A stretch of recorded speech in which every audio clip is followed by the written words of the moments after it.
Bienvenue à tous. Aujourd'hui, si vous le voulez bien, la lecture va se faire dans l'Évangile de Luc, le chapitre 24, le verset 50. Luc 24, le verset 50.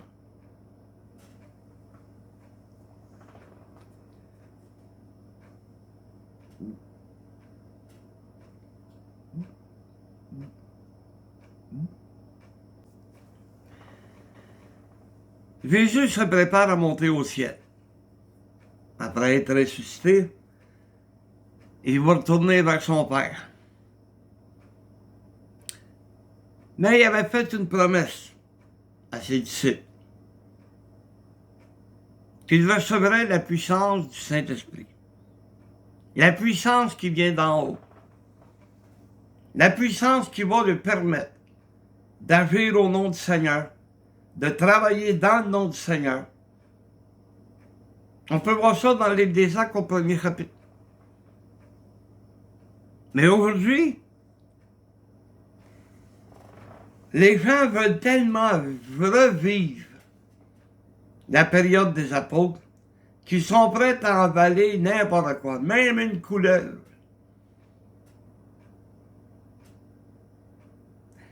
Le Saint-Esprit, selon Jean 14, il est là pour nous consoler et nous enseigner et nous conduire. Ça, c'est ce que le Saint-Esprit devrait faire, doit faire dans nos vies. Mais les gens veulent revivre la période des apôtres. Ils s'imaginent que des lampes de feu vont le descendre sur la tête. Ou comme Jésus, quand il était baptisé, qu'une colombe va descendre sur lui.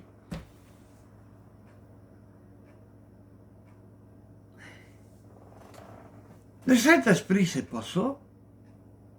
Le Saint-Esprit, c'est pas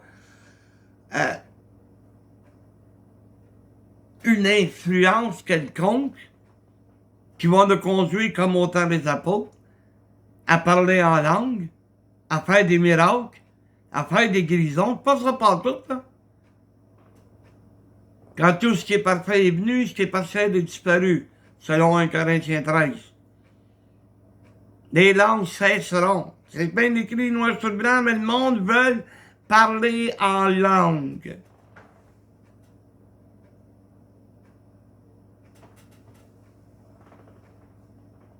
On lit dans 1 Corinthiens 14 que c'est un signe pour les non-croyants.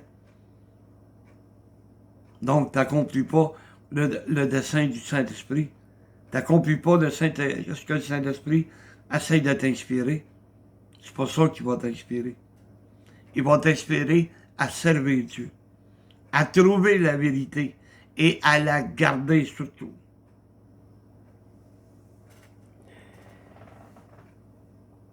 Le Saint-Esprit est là. Et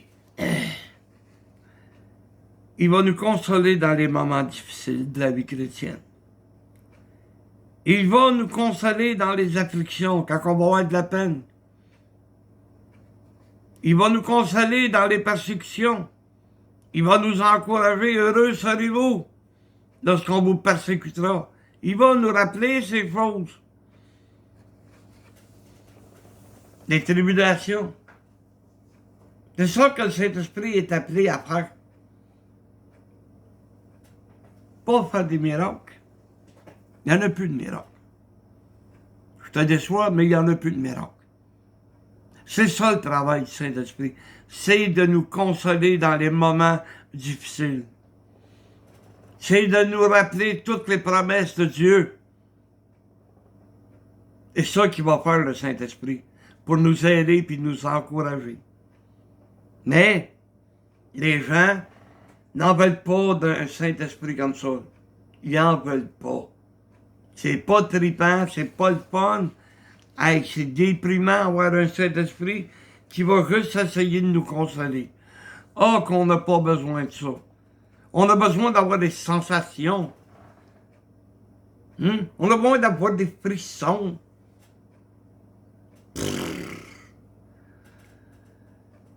J'ai pas besoin de ça. Ce que j'ai besoin, c'est que le Saint-Esprit va me consoler. dans toutes choses. Il va me consoler, il va m'encourager quand les journées vont être difficiles, qui vont être dures pour moi. Il va être là, prêt à nous aider et nous consoler. Mais il ne fera pas de miracle pour te relever. Ah, oublie ça. Il ne fera pas ça. Et si on va dans le livre des Actes, au 5e chapitre,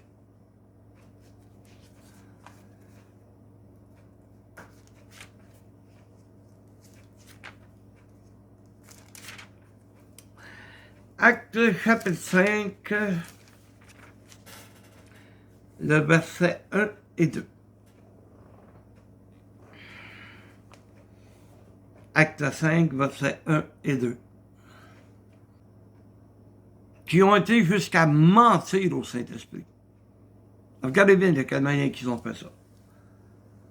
Mais un homme nommé Ananias, avec Saphira sa femme, vendit une propriété et retint une partie du prix. Sa femme le sachant, puis il apporta le reste et le déposa aux pieds des apôtres.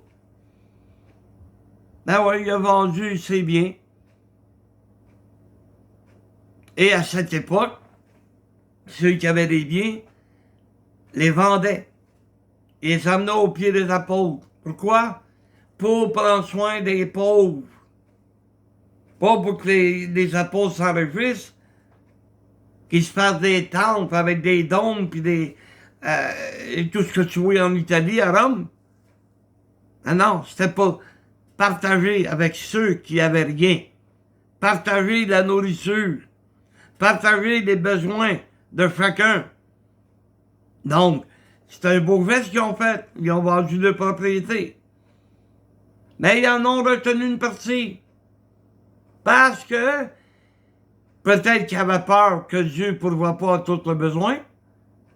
Peut-être qu'il y avait une partie de leur cœur qui était restée dans les biens terrestres. Et regardez bien ce qu'il a fait. Pierre lui dit au verset 3, « Ananias, pourquoi Satan a-t-il rempli ton cœur au point que tu montes au Saint-Esprit et que tu as retenu une partie du prix du champ? » Si ça ne te tentait pas de le vendre, tu ne le vends pas. Non, ils ont préféré mentir au Saint-Esprit. Il est tombé dans le mort. Sa femme est arrivée, oui, c'était le prix qu'on a vendu. Bang, elle aussi est morte.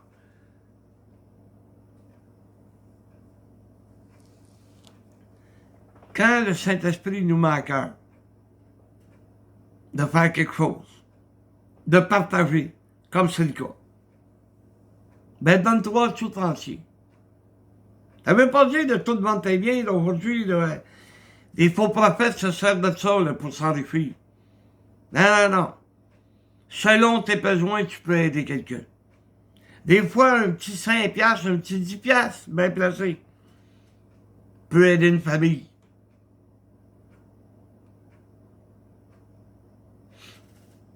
C'est ça que le Saint-Esprit nous amène à faire. Pas mentir, mais à servir Dieu dans la vérité. Ensuite de ça, un peu plus loin, dans Acte 8, le verset 29. Juste quelques pages. Le verset 29.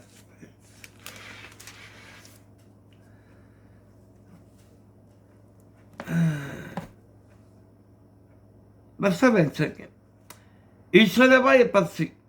Et voici un Éthiopien, un eunuque ministre de Candace, reine d'Éthiopie, et surintendant de tous les trésors, venu à Jérusalem pour adorer. S'en retournait, assis sur son char, et lisait le prophète Isaïe. L'Esprit dit à Philippe, avance et approche-toi du char. Et la continuité, c'est qu'il a commencé il a embarqué avec lui, il a commencé à discuter, il a demandé si c'est possible d'être baptisé. Ils ont trouvé une rivière, quelque chose, assez d'eau pour qu'il soit enseveli, puis comme qu'on fait des baptêmes. C'est à ça que Dieu nous appelle. nous guider à aller vers celui qui est perdu. Tu sais, ça veut pas dire qu'on va rencontrer quelqu'un puis qu'il va avoir une flashlight au-dessus de la tête qui va dire c'est moi que le Seigneur veut que tu témoignes. Non, non. Dieu va ouvrir les portes de n'importe quelle manière. Il va les ouvrir. Mais c'est à nous à faire le travail de Dieu, à aller vers eux, puis les témoigner, leur apporter le message du salut. C'est pas à mon voisin que Dieu l'a confié, c'est à moi. C'est à toi.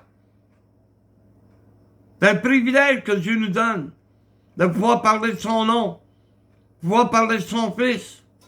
C'est un privilège. Mais il y en a beaucoup qui négligent.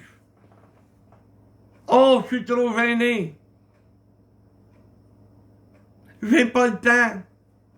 Je suis trop occupé. De toute façon, il n'y a rien à faire avec lui. Ben, si celui qui m'a témoigné avait dit ça, ben aujourd'hui, je m'en irais encore vers la route de l'enfer. Mais parce qu'il a persévéré. Il n'a pas arrêté, ça y a pris 1 an. Mais Dieu a fini par briser mon cœur. Et j'ai été à l'église, j'ai été sauvé. Il a persévéré, ce gars-là. Et je remercie le Seigneur pour lui. Ensuite de ça, lorsque un petit peu plus loin, c'est Acte 21.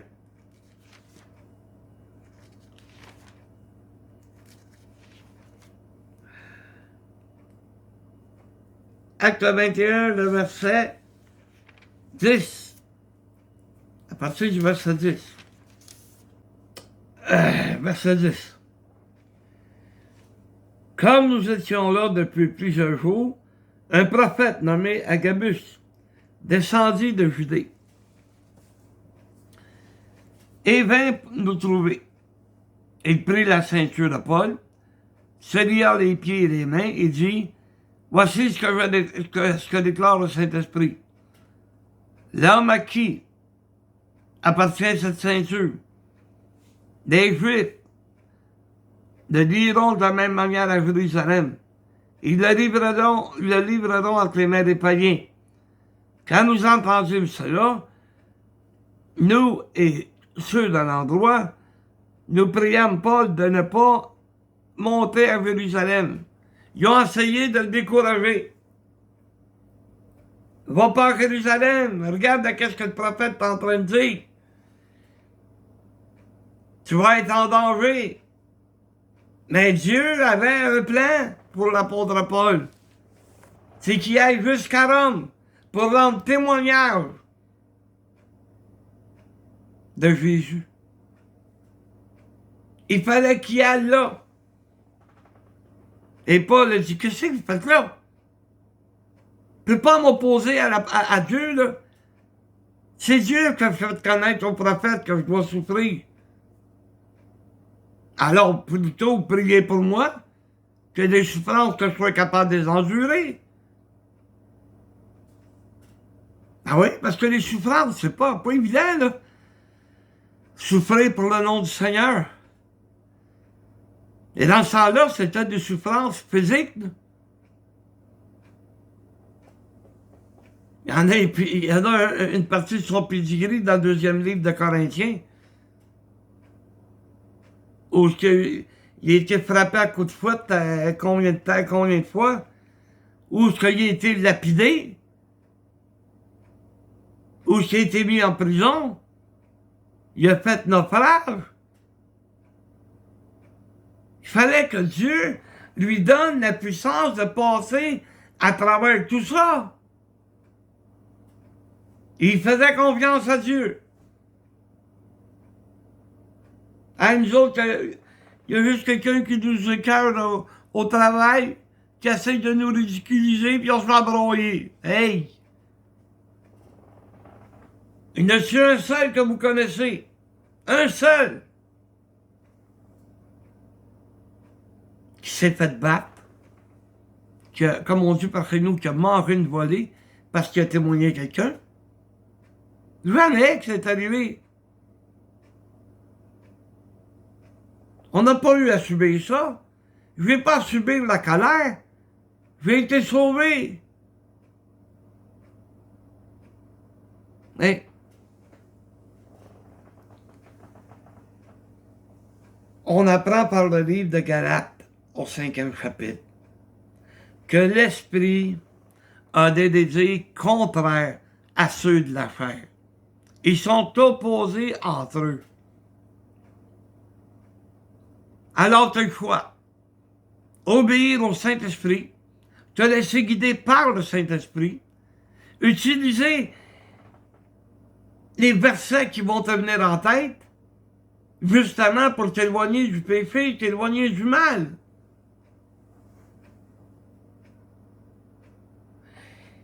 Et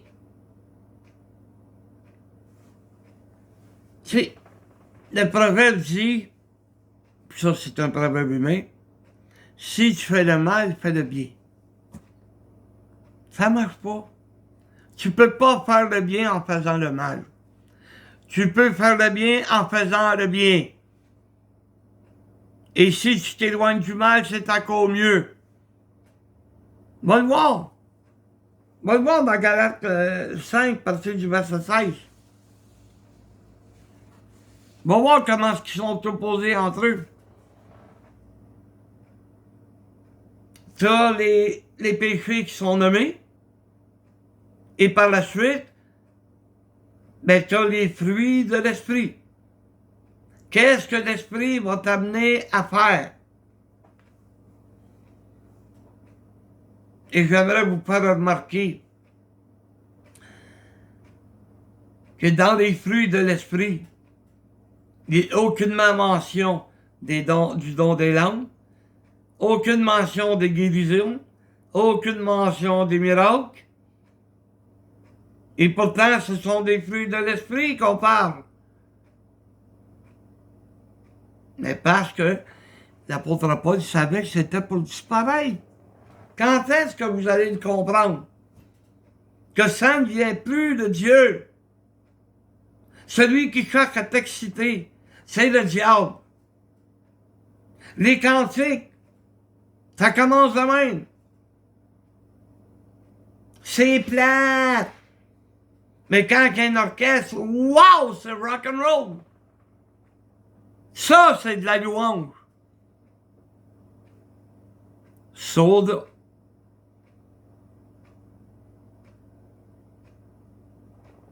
Quand je pense à tous les dons que Dieu avait donnés dans nos églises,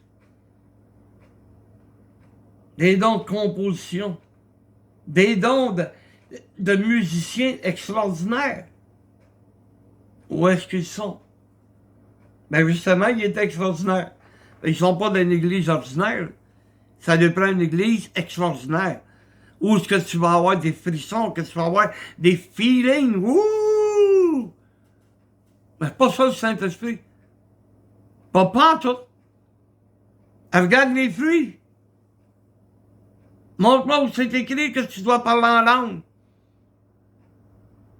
Que tu dois faire des miracles. Que tu dois faire des guérisons. Montre-moi ça. Ou est-ce que pour louer Dieu, ça prend un orchestre? C'est vrai. C'est bien plus intéressant quand tu as un orchestre. Bien plus de fun. Mais si le fait d'être dans un orchestre, ça t'éloigne de la vérité, ben c'est plus servir Dieu. Tu sais, Dieu nous dit qu'il va nous donner de la puissance.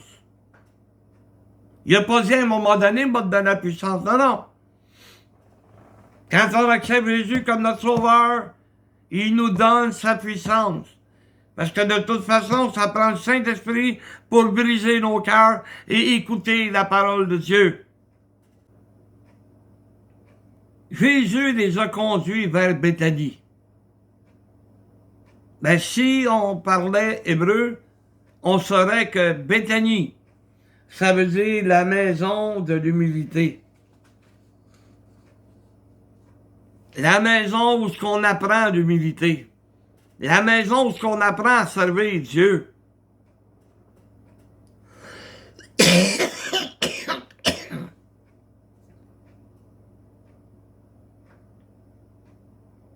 pas en se prenant pour d'autres, pas en essayant de devenir le meilleur. Non, donne ton meilleur à Dieu. La maison de l'humilité, c'est Béthanie. Et Béthanie, ben, il faut apprendre ce que c'est que l'humilité.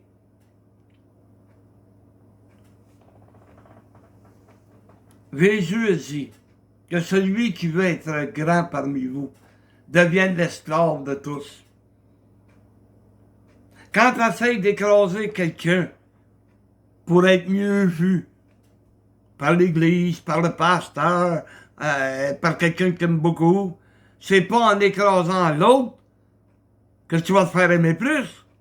C'est en aidant justement l'autre, le faible. C'est en l'aidant qu'on va remarquer, hey, il est humble. Mais aujourd'hui, c'est plus ça. Aujourd'hui, c'est I am number one. Je suis le numéro un. C'est moi qui est le meilleur.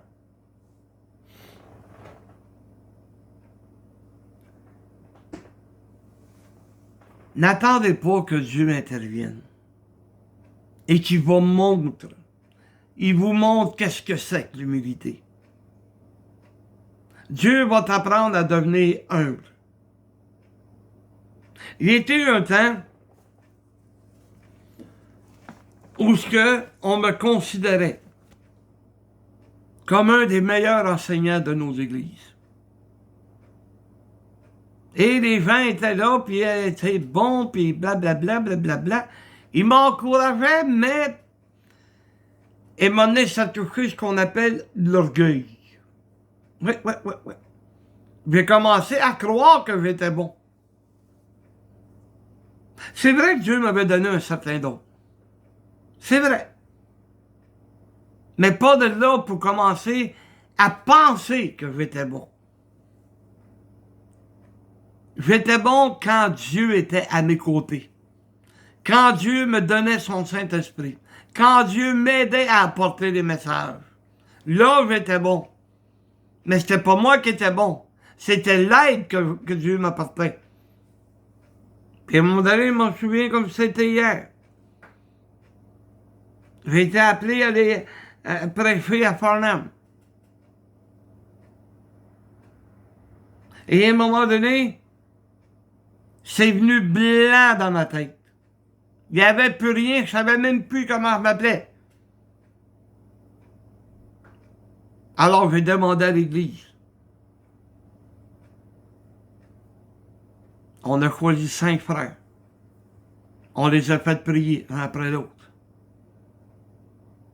Et je leur avais dit, si je suis capable, après, ben je vais continuer. Et après que les 5 frères aient prié, c'était encore blanc dans ma tête. Je savais plus rien. Et Dieu m'a humilié parce que, hey, hein, comme on dit par chez nous, les pleurs et l'affliction étaient là, je pleurais. Je pleurais ma vie. Et je me souviens, ils ont chanté un cantique après. Et encore là, c'était blanc dans ma tête. Alors, ils ont choisi quelqu'un pour prier.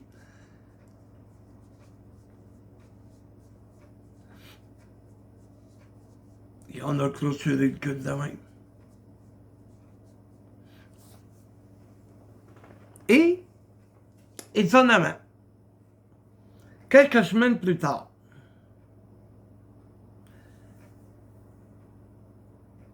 Frère Marc Veskelden, ceux qui le connaissent, a été invité à prêcher dans l'église.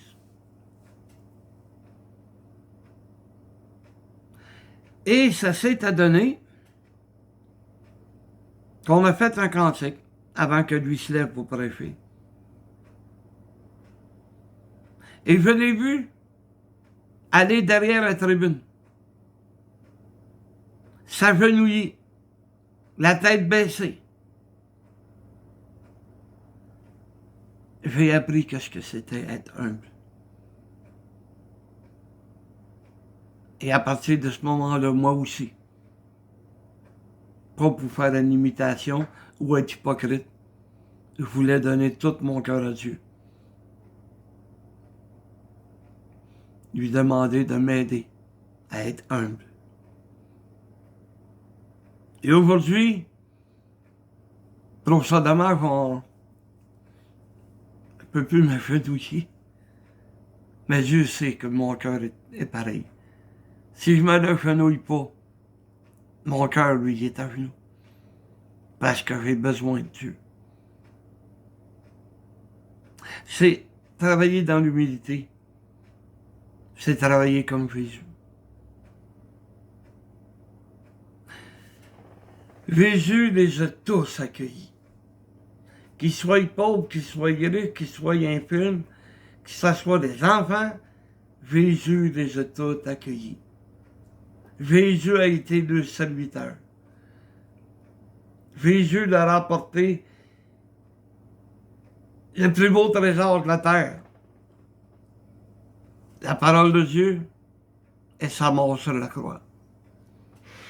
Humblement, il a servi Dieu.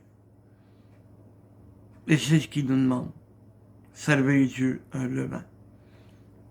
Que Dieu nous aide à trouver l'humilité. Qu'il nous aide chaque jour de notre vie. On a besoin de lui. Que Dieu nous bénisse tous. Amen.